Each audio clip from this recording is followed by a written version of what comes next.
Thank you very much. Thank you, Mr. Vice President, for your leadership on this bold and existentially important initiative.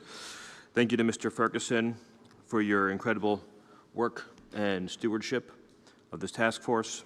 And of course, thank you to President Trump for his extraordinary leadership in establishing this task force, assigning this portfolio to the Vice President, and providing direction, focus, and determination to the whole U.S. government. It's great to see all of my friends in the House and Senate who are here today, who have been such tremendous allies, not only on this issue, but so many issues, and in some cases for a very, very long time, since 2015 and before. And so, thank you all. I want to pick up, because this is something that I've encountered on a daily basis, on a theme that both the Vice President and Andrew Ferguson have mentioned, which is the lack of criminal responsibility, the lack of criminal punishment for egregious fraud in this country. It is, first of all, true, as the Vice President said, as hard as it is to believe, that for most recent history, which in the case of these programs would be in the history of these programs, if you committed $1 million of fraud or less, you were unlikely to ever be criminally punished in any way at all. And if for some strange reason in the past, a bureaucrat had the courage to defy that agency guidance and actually bring you to trial and put you in front of a jury, you'd be unlikely to do any real jail time at all. And this may be hard to believe, that you could steal hundreds of thousands and ultimately millions of dollars and not do any significant jail time. Again, you can look at the sentences for the Feeding Our Futures fraud, which is one of the largest frauds in the history of any country anywhere in Minnesota, to see this.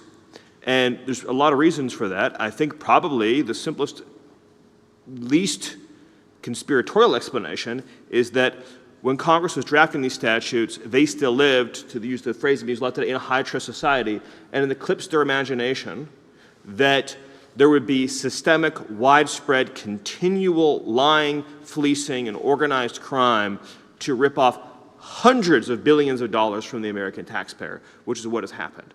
So there needs to be strict, clear, mandatory minimums. Because by the time you've been convicted, you have already proven to a jury, this is not a civil punishment, this is you've proven to a jury beyond a reasonable doubt that you deliberately, willfully, maliciously engage in a scheme to steal from the American taxpayer and from those in genuine need.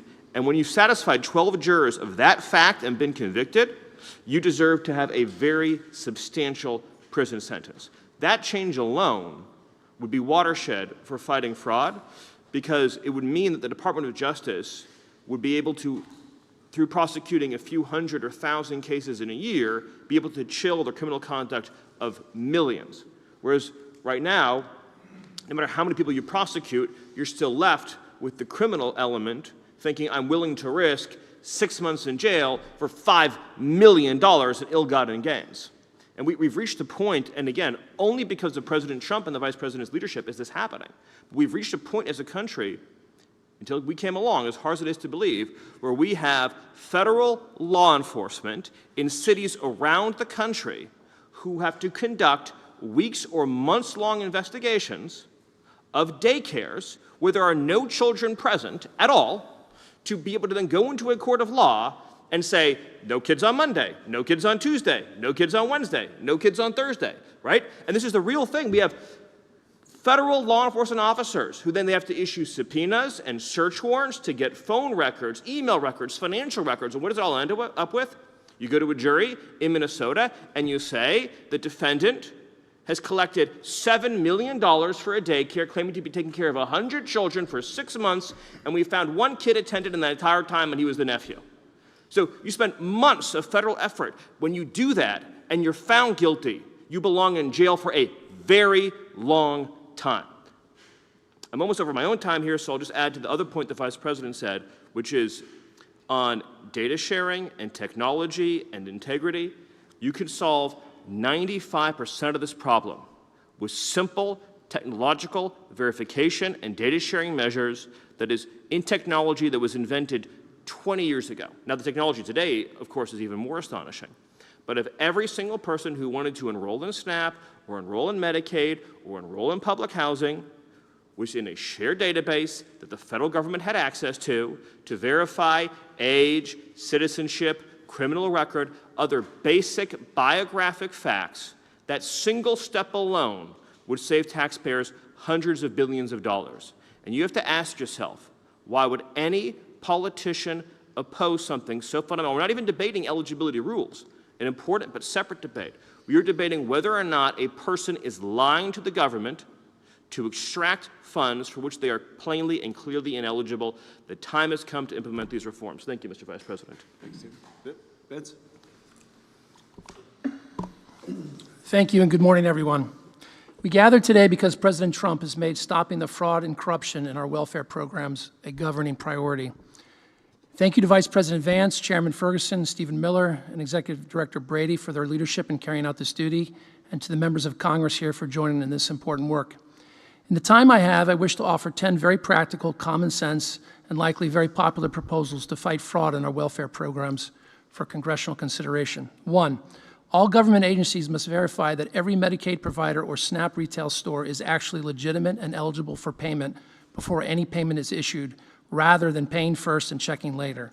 2, require criminal background checks and fingerprinting for healthcare providers in categories with high rates of Medicaid fraud, and re-verify provider credentials at least every 3 years. 3, require states to verify every welfare applicant through the federal government's free database system that verifies immigration status in real time before issuing any taxpayer-funded benefits. 4, require states to compare welfare rolls every month against death records, wage records, and incarceration records. 5, double the number of welfare fraud investigators so that more fraud and corruption cases can be aggressively investigated and prosecuted. 6, upgrade welfare benefit cards used for food and cash assistance to have secure chip technology with a photo and expiration date. 7, prohibit high-risk retailers such as some liquor stores and smoke shops from accepting taxpayer-funded food stamp benefits. 8, end the use of government-issued pre-populated forms to do automatic re-enrollments into Medicaid. 9, eliminate so-called self-attestation, which allows applicants to simply report their own income and household information on welfare applications without providing documentation, and instead requiring proof of income and eligibility before benefits are approved. 10, require state taxpayer-funded Medicaid programs that issue payments to health insurance companies on behalf of people who had already died to stop immediately once a death is recorded, and require those insurance companies to return any money collected after the enrollee's death.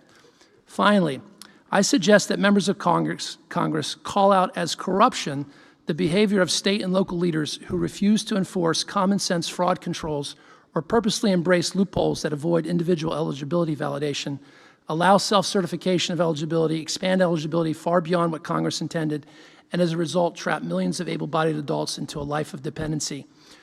Fraud steals taxpayer dollars, but such corruption steals something even more precious. It steals the blessings and benefits of work. The greater injustice is not stealing money from taxpayers. It is taking purpose from another human being and diverting resources from the truly needy. Every year an able-bodied person spends trapped in unnecessary dependency is a year not spent developing skills, earning promotions, providing for a family, serving a community, or discovering what they are capable of becoming.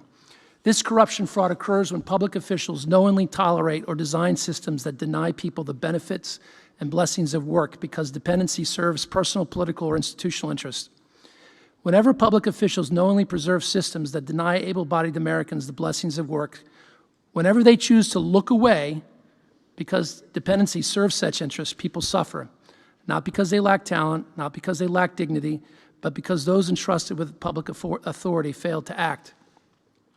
Our responsibility is to root out fraud and corruption in our welfare systems, send people to jail who steal benefits, and make it impossible for public officials to escape their responsibility to establish systems of accountability and program integrity so that more Americans will realize the benefits and blessings of work. Thank you. Great. Well, thank you, Vince, and thanks to everybody else for being here. We are now going to have a conversation about exactly how we can better work together, about how we can advance some of these legislative priorities. But we're going to do that conversation without 100 cameras in the room. So to the press, thank you for being here. We'll see you soon.